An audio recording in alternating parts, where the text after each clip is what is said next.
From the San Francisco Public Press, you're listening to Civic. Ever since the Supreme Court reversed Roe v. Wade, emboldened anti-abortion activists have increased their efforts to shut down abortion access across the country. Some have even resorted to violence. Somebody came in intimidating our staff, brandishing a gun. In San Francisco, voters overwhelmingly supported a ballot measure to support women seeking abortion. That's in keeping with a long San Francisco tradition of fighting for abortion access going back to the 60s. We are a beacon of hope. Now the city is bracing for an annual rally expected to draw tens of thousands of anti-abortion activists from across the country. In this episode, we take a look at the city's involvement in the long battle for reproductive rights and where it's going. I'm Sylvie Sturm, and this is Civic.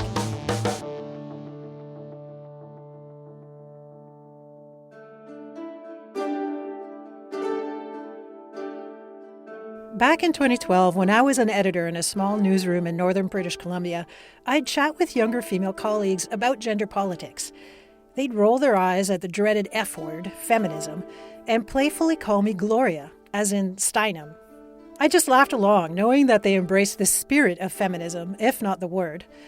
But I'd also caution them not to overlook the sexism and misogyny that was all around us, like our newspaper's own coverage of the poor, mostly Indigenous women that had been disappearing for more than 4 decades along what came to be known as the Highway of Tears. Dozens and dozens of women had gone missing while hitchhiking along a vast, isolated highway in northern British Columbia, the only road connecting Indigenous reserve residents to family, work, school, or medical treatment.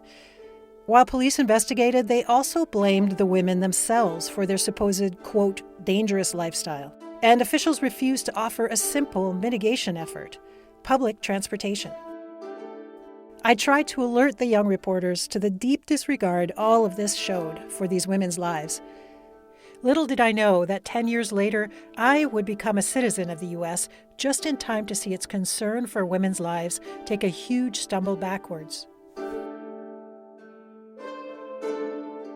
In June 2022, the Supreme Court's decision in Dobbs v. Jackson Women's Health Organization overturned Roe v. Wade, stripping women of control over their own bodies. The decision tore away a 50-year precedent granting the constitutional right to privacy and bodily autonomy by giving states the ability to severely limit and even outlaw abortions. Since then, numerous states have imposed extreme limits on reproductive health care. As of January 2nd, 14 states have enacted total abortion bans. 4 states have banned abortion after 6 weeks, before many women even know they're pregnant. And 3 other states have banned abortion after 18 weeks. In San Francisco, reproductive health care providers say they've seen a surge in out-of-state patients, and some of their stories are heartbreaking. Dr. Malini Nijagal is an obstetrician and gynecologist who cares for pregnant patients at UCSF Health and at San Francisco Zuckerberg General Hospital.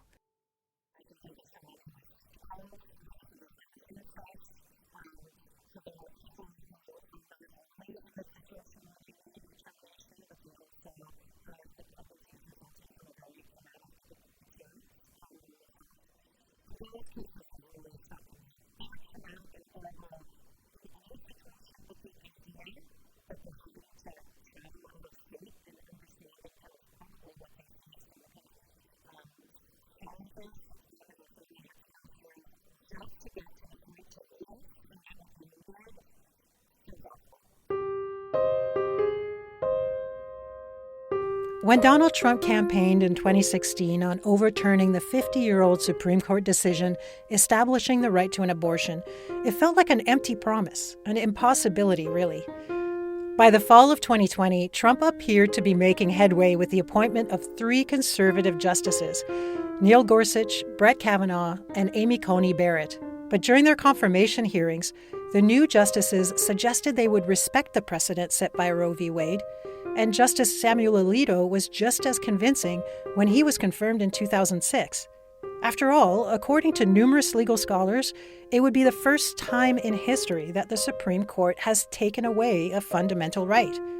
Here are Alito, Gorsuch, and Kavanaugh at their hearings.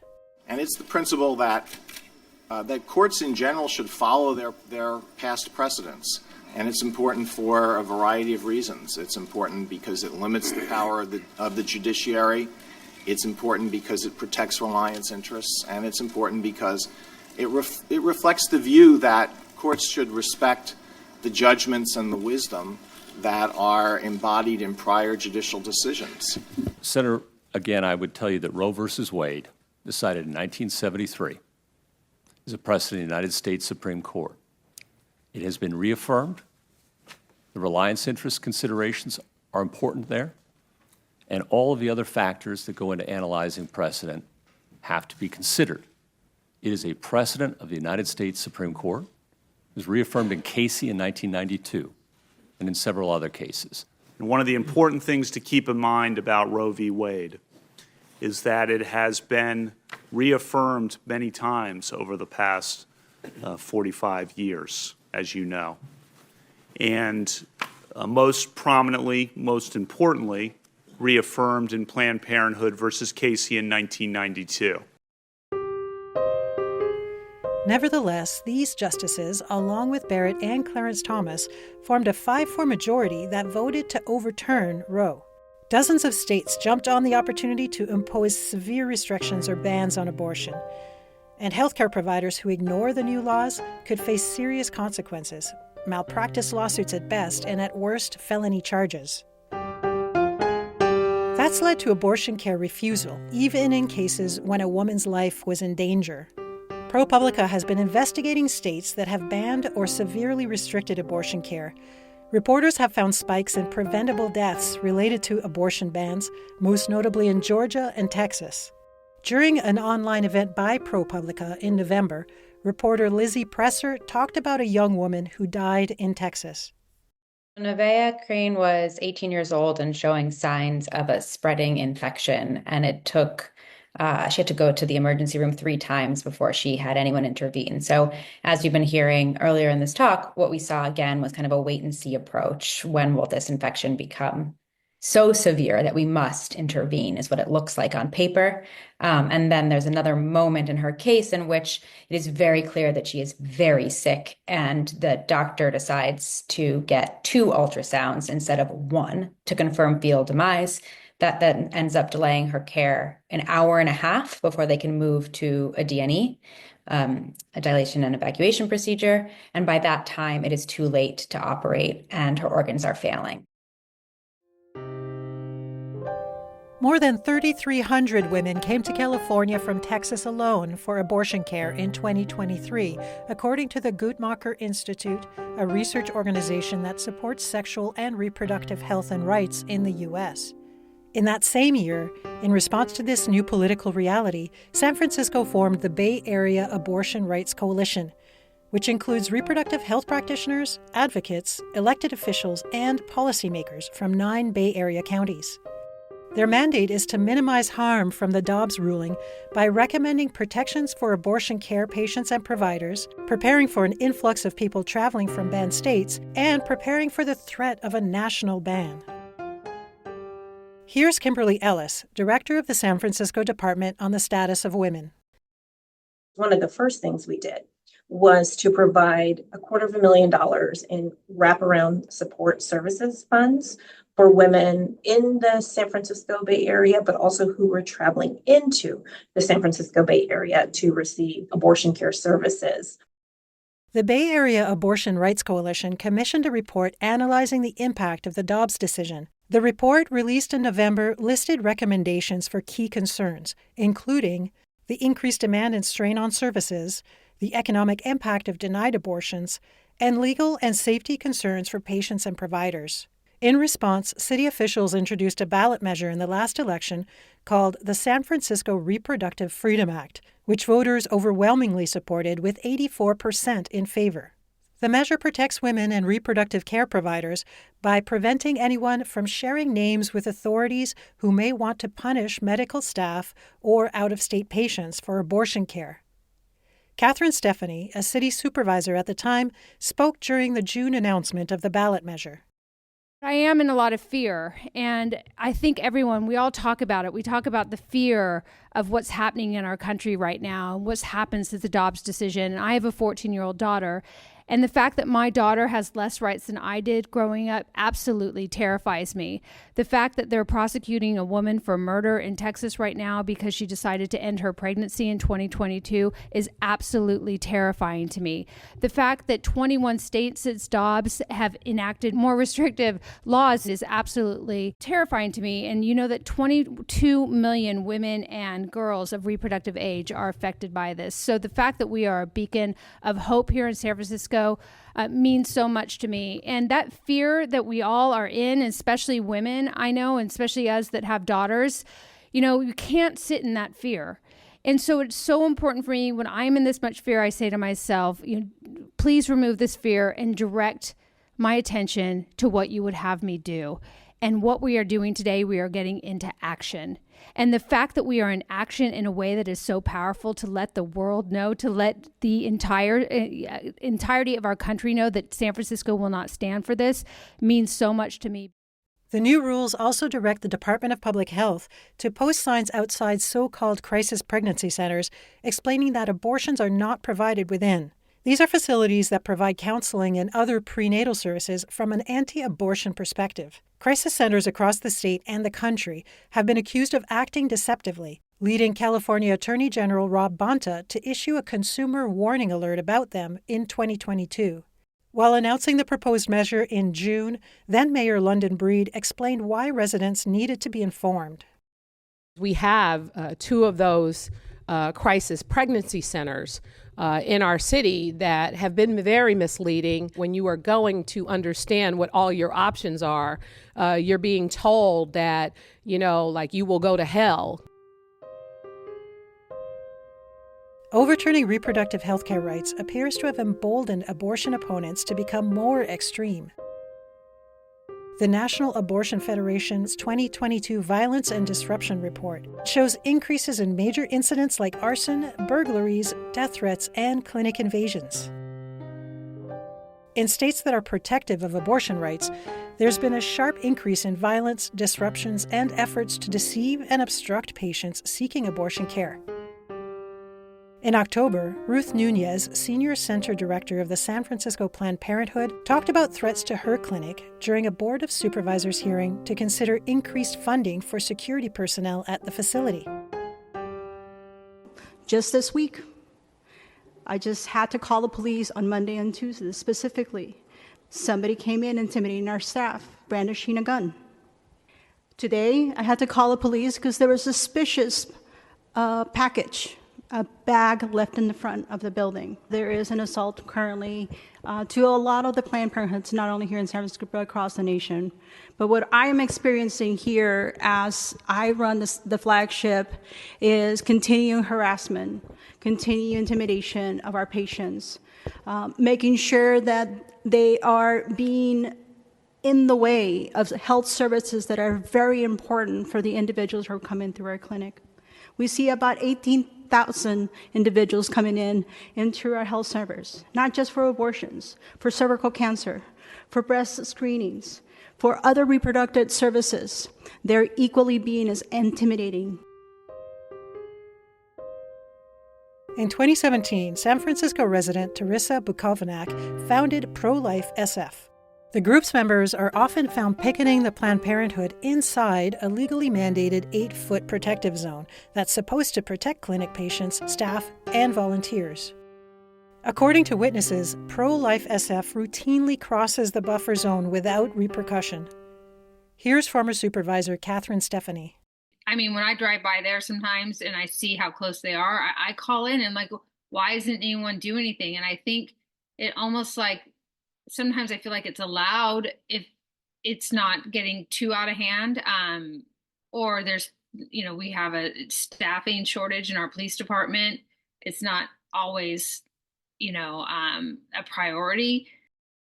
Pro-Life SF didn't agree to an interview, but they sent an email calling the buffer zone's legitimacy into question based on a U.S. Supreme Court decision made 10 years ago. That decision upheld a challenge to a Massachusetts act making it a crime to stand within 35 feet of a reproductive health care facility. Anti-abortion activists said the impact impeded their ability to conduct, quote, sidewalk counseling.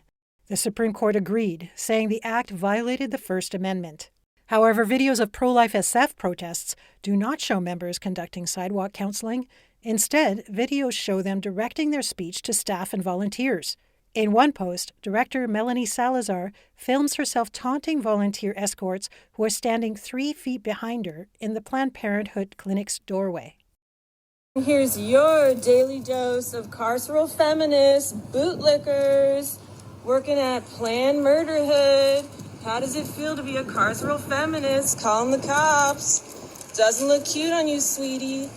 Me versus the death squads? Who's cuter, everyone? Who's cuter?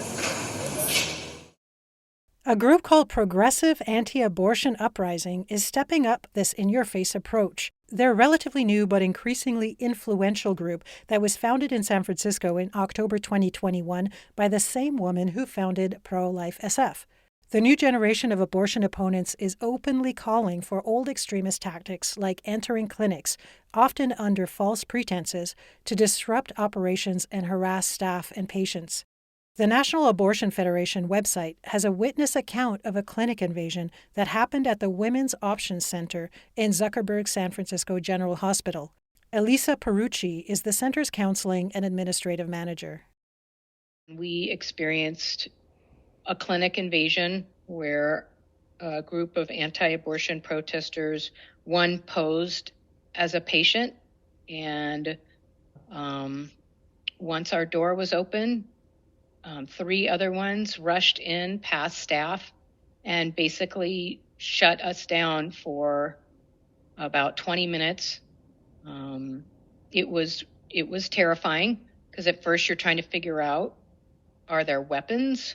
What is going to take place here? Is it going to be speech or is it going to be physical violence?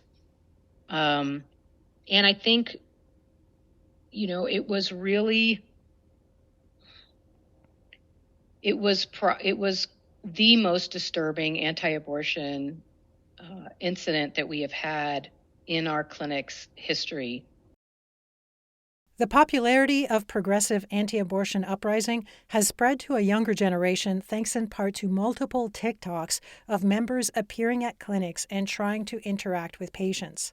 Kirsten Turner, the group's communications director, bragged about her clinic invasion during a UC Regents meeting in March 2022. I sat on the floor of that facility holding roses as a sign of peace until I was dragged away by the police in handcuffs. Pro-Life San Francisco will not stop until you end dismemberment and implement ethical research practices. Members of Progressive Anti-Abortion Uprising claim that liberal ideology led them to advocate against abortion care, saying it aligns with systems of oppression like sexism and economic injustice. Reproductive justice activists say the group is co-opting the language of the left to subvert their values. Here's Meredith Hartzell-Cooper of the Reproductive Justice Coalition San Francisco. They say on the website they're opposed to capitalism, they're pro-trans, and they're pro-LGBTQ, but just by virtue of wanting to remove one aspect of bodily autonomy, all the others are at risk, right? You have to have all of them all the time, everywhere, in order for any of them to be safe. They're just trying to slap this value onto something that is actually just like abominable and abhorrent. During the October Board of Supervisors meeting, Director Ellis of the Department of Status of Women urged the elected officials to set an example for the rest of the country by standing up to anti-abortion harassment and intimidation. Ultimately, what this is about the anti-choice extremist pushing the envelope, testing our mettle to see where San Francisco will stand as it relates to increased hostility, aggression, and intimidation toward women. All eyes are on San Francisco in this moment because of what we are doing as a city at the local level to push back against an increasingly violent environment toward women, and especially women who exercise their choice with respect to their body and their bodily autonomy. Stephanie took the reins by introducing legislation that the board unanimously approved. The ordinance extends protective buffer zones to 100 feet around clinics. It also mandates annual police training on laws regarding reproductive health care facilities and promotes collaboration between law enforcement and healthcare providers to prevent harassment. San Francisco's recent efforts follow a long tradition of fighting for women's reproductive freedom. In the mid-1960s, a case known as the San Francisco 9 was considered a turning point in the struggle for abortion rights, and it mobilized the medical community across the country. In 1966, 9 San Francisco physicians were put on trial for performing abortions on women who were at great risk of having babies with severe birth defects from rubella. One of the women already had one daughter with disabilities and was panicked over the possibility of having another. She testified that she had to have an abortion, saying, quote, "I can't give my daughter all she needs, and I just couldn't have handled 2. This was the only way." A group of medical, legal, and religious representatives from across the country called the regulations of the day, quote, "archaic abortion statutes which prevent proper medical care of women." The California Board of Medical Examiners found one of the doctors guilty of performing an illegal abortion, but a Superior Court judge reversed the ruling on the basis that refusing an abortion to a woman with high chances of a deformed birth is denying her constitutional rights. The board then found all the remaining doctors guilty, but punished them lightly. They received 1-year probations, and if they broke the law during that year, would have their licenses suspended for 90 days. It was during this push for abortion reform that the modern anti-abortion movement was born. In 1967, the National Council of Catholic Bishops formed the National Right to Life Committee. Then, after the 1973 Roe decision, anti-abortion activists rebranded themselves as modern-day abolitionists. Some claimed legal abortion was worse than the Jewish Holocaust. Others compared it to the 1857 Dred Scott decision, which ruled that Black people, slave or free, were not U.S. citizens and thus not protected by the Constitution. In the 1980s and 90s, an anti-abortion movement called Operation Rescue pioneered the use of human blockades in front of clinics. They would also push their way into the buildings. Extremists in the movement went even further by attacking reproductive health care facilities and providers. The National Abortion Federation tally of anti-abortion violence from the early 80s to 2000s included 9 murders, 18 attempted murders, 3 kidnappings, 153 assaults, and 383 death threats.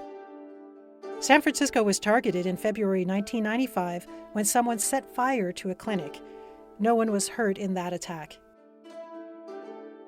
The anti-abortion movement gained ground in San Francisco in 2005 when the Walk for Life protest set its sights on the city. This year's Walk for Life is on Saturday, January 25th. It begins at the Civic Center Plaza and continues down Market Street to the Embarcadero. The Walk for Life website includes a code of conduct that urges attendees to approach a police officer if they encounter a problem. Organizers appear to curry favor with the San Francisco Police Department on the rally's website and social media. A website page titled "God Bless the SFPD" shows pictures of smiling officers engaging with rallygoers. They also use photos to disparage their opponents by showing police seeming, quote, stressed as they engage with counter-protesters. Pictures also show police lining the march's route with captions like, quote, "Notice how they are not facing the Walk for Life, but our opposition." A counter-protest is held at the nearby San Francisco Public Library. Reproductive justice activist Hartzell Cooper said she feels the police have become overly restrictive of people opposing the anti-abortion rally. Last year and the year before, law enforcement create like a barrier, like a blockade. I find it ironic because none of the people on the pro-reproductive justice side attempt to go interfere with the West Coast Walk for Life. There are ways that we go about ensuring that everyone in our side is disciplined. Walk for Life organizers bus thousands of people into the city to take part in the highly promoted rally. Through adversity and bigotry, we walked. We will march on until the one day where abortion around the world is not only illegal, but unthinkable. Freedom will ring in every home, in every hamlet, in every city. Freedom will ring for every black child, every white child, every Episcopalian, every Catholic, every Baptist, and all of God's children will be able to take hands together and sing in the old Negro spiritual, free at last, free at last. Thank God Almighty, every baby will be free at last. That was Reverend Clenard Childress speaking at last year's rally. He founded a group called Black Genocide. He claims that abortion is intended to destroy the black race. However, the rally also attracts anti-abortion crusaders who claim that it's a means of reducing the white population. Here's Hartzell Cooper again. You have these bad actors who are using the opportunity to recruit people who show up literally like fascist white supremacists who know that there's going to be this opposition, and they use that as an opportunity to pass out like white supremacist literature and anti-Jewish literature, or just to recruit from among people who, for the most part, I imagine, are probably not right-wing in the sense that I think about, like alt-right. The Reproductive Justice Coalition San Francisco organizes a counter-protest every year. Some of our members were defending abortion clinics back in like the late 70s and early 80s. It speaks to how multi-generational our coalition is. When we talk about reproductive justice, we're not just talking about, just abortion or just contraception. We're talking about an all-encompassing reproductive justice, which is a framework that was developed by a group of Black women and women of color. It's about the right to start a family if one wants to raise that family in a safe environment, to have all of the means that one needs to raise a family or to choose not to have a family.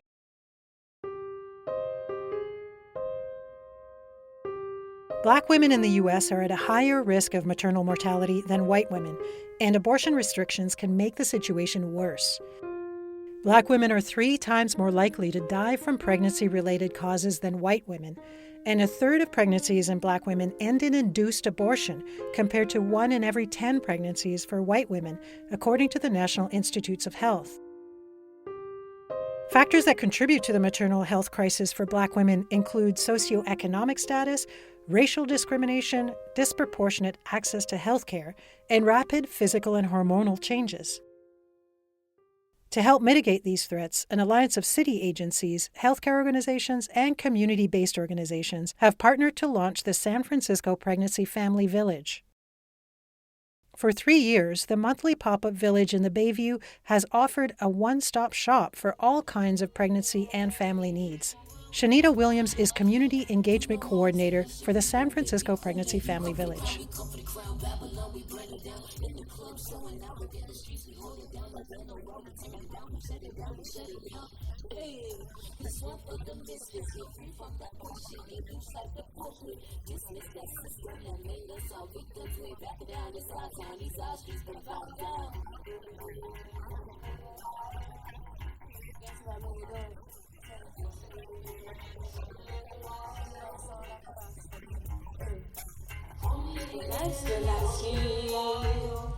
I spotted Elisa Jones roaming around the village, carrying her baby girl, Isabel.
I'm Sylvie Sturm, and you've been listening to Civic. Civic comes to you from KSFP LP 102.5 FM in San Francisco, a project of the San Francisco Public Press, a nonprofit investigative newsroom.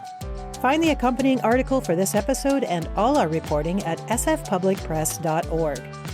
Our theme music is by John Dillon. Additional music was supplied by the Blue Dot Sessions. Our team includes KSFP Program Director Mel Baker and Executive Director Lila LaHood. Find everything going on with Civic and the San Francisco Public Press by signing up for our newsletter at sfpublicpress.org/newsletter. Thanks for listening.